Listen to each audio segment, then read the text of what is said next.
Hello students, my name is Pallavi Misra from Hygia Group of Institution Lucknow.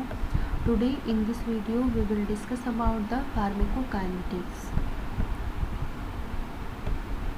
Pharmacokinetics is the quantitative study of drug movement in, through and out of the body.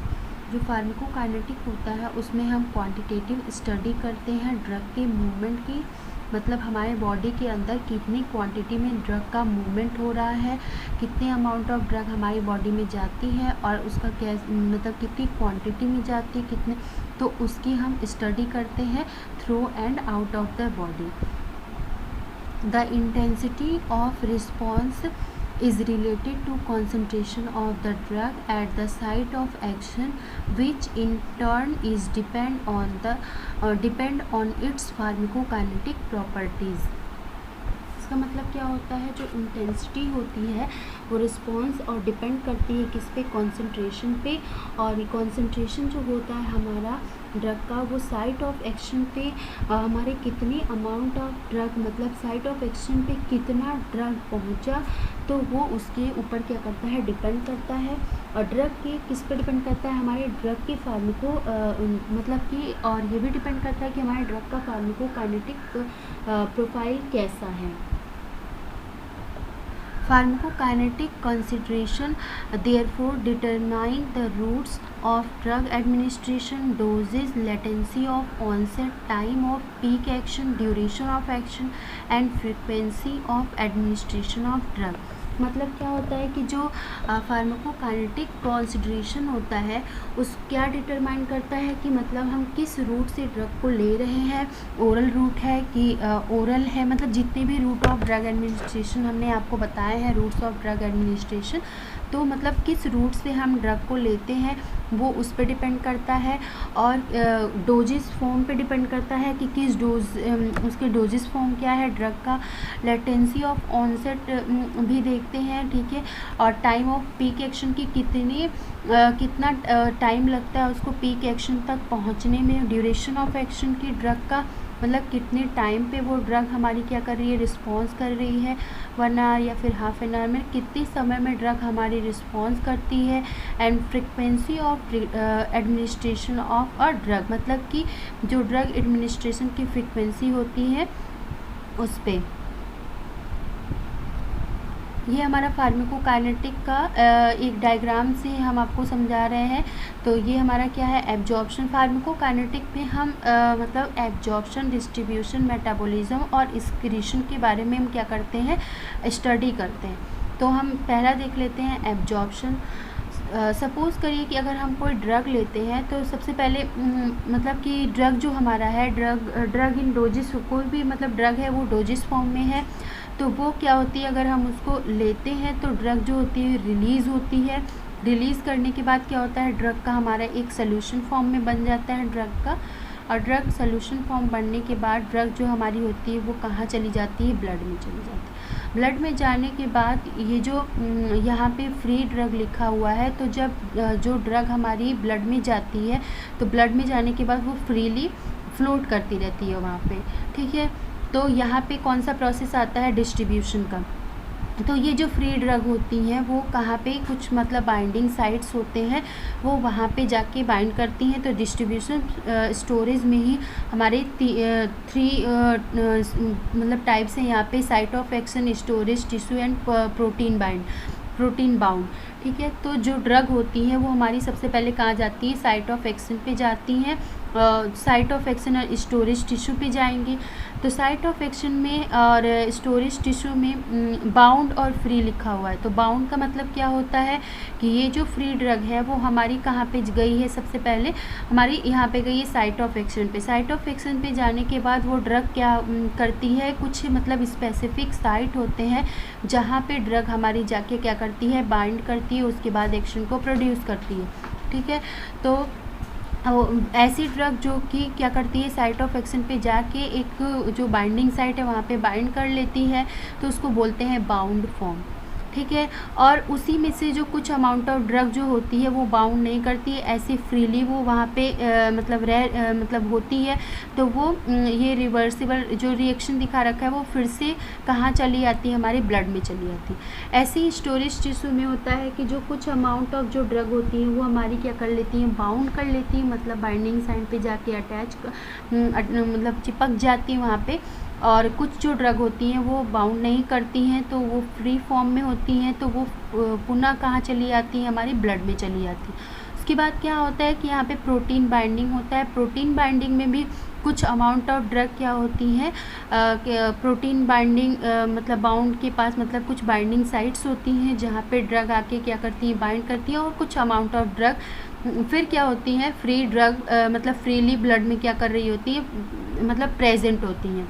उसके बाद क्या होता है, उस जो free drug, वो जो बचा हुआ फ्री ड्रग होता है उसका क्या होता है, बायो ट्रांसफॉर्मेशन होता है। बायो ट्रांसफॉर्मेशन को हम मेटाबॉलिज्म भी कह सकते हैं, कि मतलब कि ड्रग का ब्रेकडाउन होता है। ड्रग का ब्रेकडाउन होने के बाद यहाँ पे एक्सक्रीशन की प्रोसेस आती है, कि मतलब कि मतलब ये सारे प्रोसेस होने के बाद, मतलब जैसे कि डिस्ट्रीब्यूशन के बाद जो मेडिसिन जो ड्रग फ्री फॉर्म में है, फ्रीली वो ऐसे ब्लड में है, तो उन ड्रग का क्या होता है, एक्सक्रीशन होता है through urine, bile, faeces, sweat and saliva के थ्रू। फार्माकोकाइनेटिक में हम स्टडी करते हैं एब्जॉर्प्शन की, डिस्ट्रीब्यूशन की, मेटाबॉलिज्म की और एक्सक्रीशन की। ऑल फार्माकोकाइनेटिक प्रोसेस जो भी होती हैं involve transport of the drug across the biological membrane. मतलब फार्माकोकाइनेटिक प्रोसेस जो होता है उसमें इन्वॉल्व होता है, मतलब जितनी भी ड्रग होती हैं वो बायोलॉजिकल मेम्ब्रेन को क्रॉस करके ही आगे की तरफ क्या करती हैं, जाती हैं। तो ट्रांसपोर्टेशन में देख लीजिए, ट्रांसपोर्टेशन का पार्ट है हमारा बायोलॉजिकल मेम्ब्रेन। बायोलॉजिकल मेम्ब्रेन क्या होता है, biological membrane this is a biliary about 100 angstrom thick of phospholipid and cholesterol molecules. Extrinsic and intrinsic protein molecules are present on the lipid biliary. Biological membrane जो होता है, तो ये जो membrane होता है वो कैसे मिलके बना हुआ होता है, बायोलॉजिकल मेम्ब्रेन जो हमारा होता है लिपिड बाइलरी होता है। सबसे पहले तो 100 एंगस्ट्रॉन थिक होता है, कोलेस्ट्रॉल और फॉस्फोलिपिड से मिलकर बना हुआ होता है। और इसमें जो इंट्रेंसिक और एक्सट्रेंसिक जो होते हैं प्रोटीन, वो हमारे कहाँ पे प्रेजेंट होते हैं, वो प्रेजेंट होते हैं हमारे लिपिड बाइलरी पे। मतलब कि जो लिपिड बाइलरी मतलब कि बायोलॉजिकल जो मेम्ब्रेन होती है वहाँ पे हमारे एक्सट्रेंसिक और इंट्रेंसिक प्रोटीन मॉलिक्यूल्स क्या होते हैं, प्रेजेंट होते हैं, ठीक है, लिपिड बाइलरी के ऊपर। ग्लाइकोप्रोटीन्स और glycolipids are present on the surface. जो ग्लाइकोप्रोटीन और ग्लाइकोलिपिड जो होता है वो बायोलॉजिकल मेम्ब्रेन के सरफेस पे क्या होता है, प्रेजेंट होता है। The proteins are able to freely float through the membrane. जो प्रोटीन होता है जो कि कहाँ प्रेजेंट होता है, इंट्रेंसिक और एक्सट्रेंसिक वाला, तो वो बायोलॉजिकल मेम्ब्रेन के ऊपर ये आराम से मतलब स्वतंत्र रूप से तैरता रहता है, फ्लोट करता रहता है। बायोलॉजिकल मेम्ब्रेन जो होता है, biological membrane 10 biological membranes are highly dynamic structure. ये जो बायोलॉजिकल मेम्ब्रेन होता है हाईली डायनेमिक स्ट्रक्चर का मतलब होता है ये समय के साथ परिवर्तित होते रहता है, ठीक है। तो drug are transport across the membrane. जो भी ड्रग मतलब जो ड्रग होती हैं वो किस मेम्ब्रेन को क्या करती हैं, क्रॉस करके आगे की तरफ जाती हैं। तो वो पहली मेम्ब्रेन जो होती है passive diffusion and filtration, and दूसरा हमारा होता है स्पेशलाइज्ड ट्रांसपोर्ट।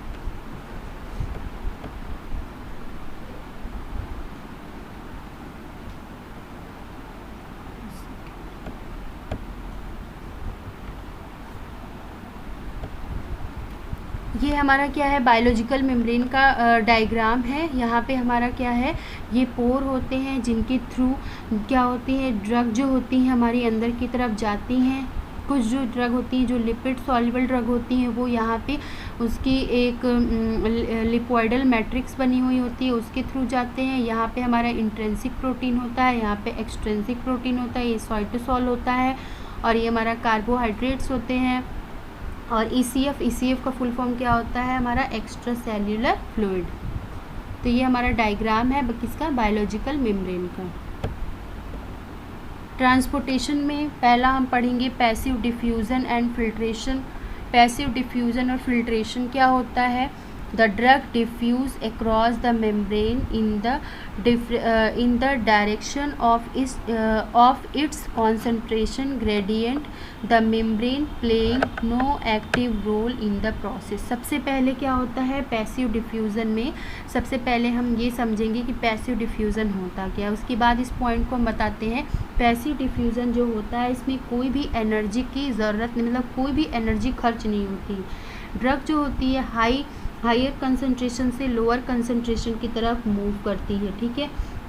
जो इसमें ठीक है, तो अब हम इस लाइन को बताते हैं कि जो ड्रग होता है वो ये जो मेम्ब्रेन होती हैं, बायोलॉजिकल जो मेम्ब्रेन होती हैं, वो पैसिव डिफ्यूज़न के प्रोसेस में कोई भी एक्टिव रोल प्ले नहीं करती हैं। मतलब पैसिव डिफ्यूज़न जब होता है तो जो मेम्ब्रेन होती हैं तो वो कोई एक्टिव रोल प्ले नहीं करती इस डिफ्यूज़न में, ठीक है। और जो इसका कॉन्सेंट्रेशन ग्रेडियंट होता है, यहाँ पे लिखा है कॉन्सेंट्रेशन ग्रेडियंट, जो ड्रग का कॉन्सेंट्रेशन ग्रेडियंट होता है हमारा, जो डायरेक्शन ऑफ कॉन्सेंट्रेशन ग्रेडियंट, वो हमारा क्या होता है, हायर कॉन्सेंट्रेशन से लोअर कॉन्सेंट्रेशन की तरफ ड्रग हमारी क्या करती है, मूव करती है। This is the most important mechanism for majority of drug, ठीक है। मेजॉरिटी ऑफ ड्रग का मतलब बहुत ज़्यादा जो ड्रग होती है, मतलब ज़्यादातर जो ड्रग होती हैं उनका जो डिफ्यूज़न होता है वो पैसिव डिफ्यूज़न के ही थ्रू क्या करते हैं, उनका क्या होता है, डिफ्यूज़न होता है। मतलब मोस्टली ड्रग का पैसिव डिफ्यूज़न ही होता है। तो वही कह रहे हैं this is the most important mechanism for majority of drug. Lipid soluble drug diffuse by dissolving in the lipoidal matrix of the membrane। यहाँ पे हम बता रहे थे कि कुछ जैसे कि यहाँ पे दिखा रखा है लिपिड वाला, तो यहाँ पे क्या पाई जाती हैं, लिपोइडल मैट्रिक्स पाई जाती हैं। इसी के थ्रू जो लिपिड soluble ड्रग होती हैं वो हमारी इस मेम्ब्रेन के थ्रू क्या कर लेती हैं, क्रॉस, मतलब वहीं पे जो भी लिपिड soluble ड्रग होंगी तो वहाँ पे लिपोइडल मैट्रिक्स के पास आती हैं और वहाँ से वो क्या कर ली जाती हैं, एब्जॉर्ब कर ली जाती, मतलब अंदर की तरफ ले ली जाती हैं। तो ये हमारा डायग्राम है पैसिव डिफ्यूज़न एंड फिल्ट्रेशन का। तो ये हमारा हायर कंसंट्रेशन से लोअर कंसंट्रेशन की तरफ ड्रग क्या करता है, मूव करता है। ये पैसिव डिफ्यूज़न है, ये हमारी मेम्ब्रेन है, यहाँ फिल्ट्रेशन हो रहा है, ठीक है। यहाँ पे लिपिड सॉल्युबल ड्रग है, यहाँ पे नॉन लिपिड सॉल्युबल ड्रग है। लिपिड सॉल्युबल ड्रग को यहाँ पे रेड दिखा रखा है, तो ये लिपिड सॉल्युबल ड्रग है। ये ब्लू कलर से जो शो कर रखा है वो नॉन लिपिड सॉल्युबल ड्रग है। एक्वास्पोर पैरासेल्युलर स्पेस है, यहाँ पे प्रेजेंट होता है। तो अब देख लीजिए नेक्स्ट पॉइंट क्या कह रहा है, more lipid soluble drug attains higher concentration in the membrane and diffuse quickly। जो अधिकतर जो मतलब मोर लिपिड सॉल्युबल ड्रग जो होती हैं वो जल्दी से क्या करते, जल्दी से हायर कंसंट्रेशन को क्या कर लेती हैं, मतलब वो जल्दी ही क्विकली वो मेम्ब्रेन को क्या कर लेती हैं, क्रॉस कर लेती हैं। उनका जो डिफ्यूज़न होता है वो बहुत ही जल्दी हो जाता है, ठीक है। Also greater the difference in the concentration of the drug on the two side of the membrane faster is diffusion। मतलब कि सिंपल सा ये कहना है कि जितना ज़्यादा डिफरेंस होता है होगा उतना ही जल्दी मूवमेंट होता है ड्रग का, कहाँ मतलब कैसी, हायर कंसंट्रेशन से लोअर कंसंट्रेशन की तरफ। Thank you.